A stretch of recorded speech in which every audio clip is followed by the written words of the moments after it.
یہ دنیا ارمانوں کی تکمیل کی جگہ نہیں، یہ دنیا اپنی ہر خواہش کو پوری کرنے کی جگہ نہیں، یہ دنیا آرزوؤں کی قربانی دینے کی جگہ ہے، یہ دنیا خواہشات کی قربانی دینے کی جگہ ہے، یہ دنیا اپنی ارمانوں کی قربانی دینے کی جگہ ہے۔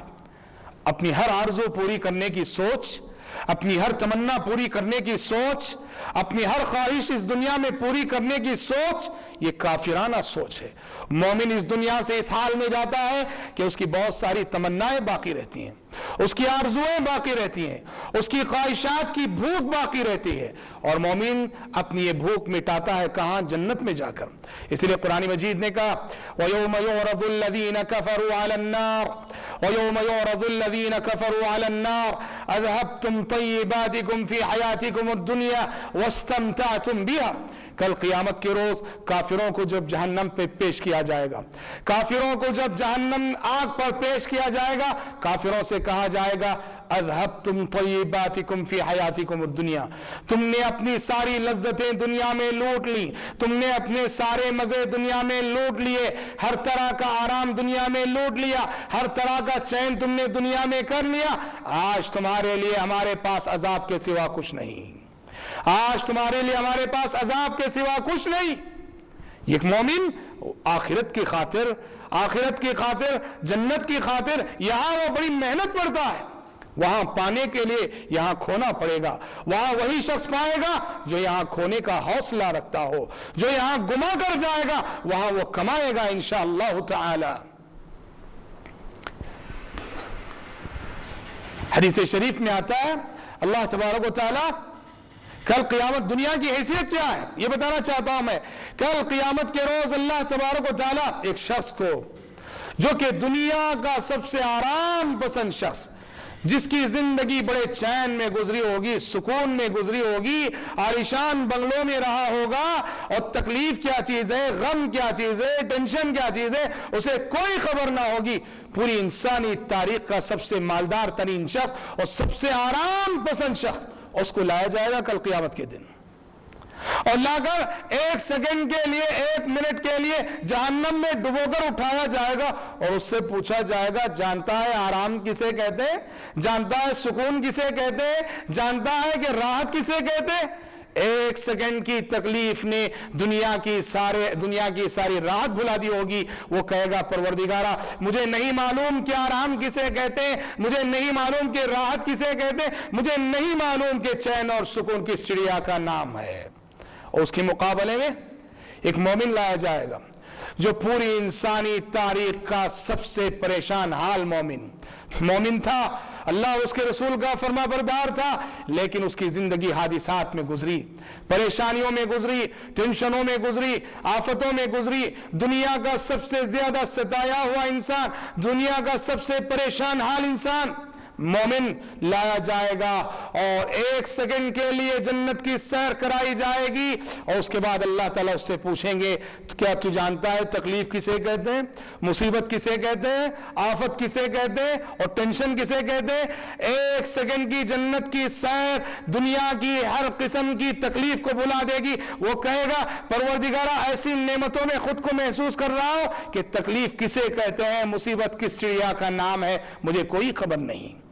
تو بھائیوں کتنی بڑی نادانی ہوگی، کتنی بڑی نادانی ہوگی کہ کوئی انسان اس دنیا کے لیے، جو دنیا فانی ہے، یہاں کی ہر نعمت فانی ہے، یہاں کی ہر نعمت وقتی ہے، یہاں کی ہر نعمت عارضی ہے، یہاں کی ہر نعمت وقتی ہے، اس دنیا کے لیے اس آخرت کو دبا کر لے جو آخرت کے دائمی ہے، جو آخرت کے ہمیشہ رہنے والی ہے، جو آخرت کے ہمیشہ باقی رہنے والی ہے۔ قرآن نے کہا بل تؤثرون الحیات الدنیا والآخرت خیر وابقی، قرآن نے کہا بل تؤثرون الحیات الدنیا، اے انسانوں تم دنیاوی زندگی کو ترجیح دیتے ہو، تمہارے جینے کا انداز یہ بتاتا ہے کہ تم دنیاوی زندگی کے متوالے ہو، تم دنیاوی زندگی کے عاشق ہو،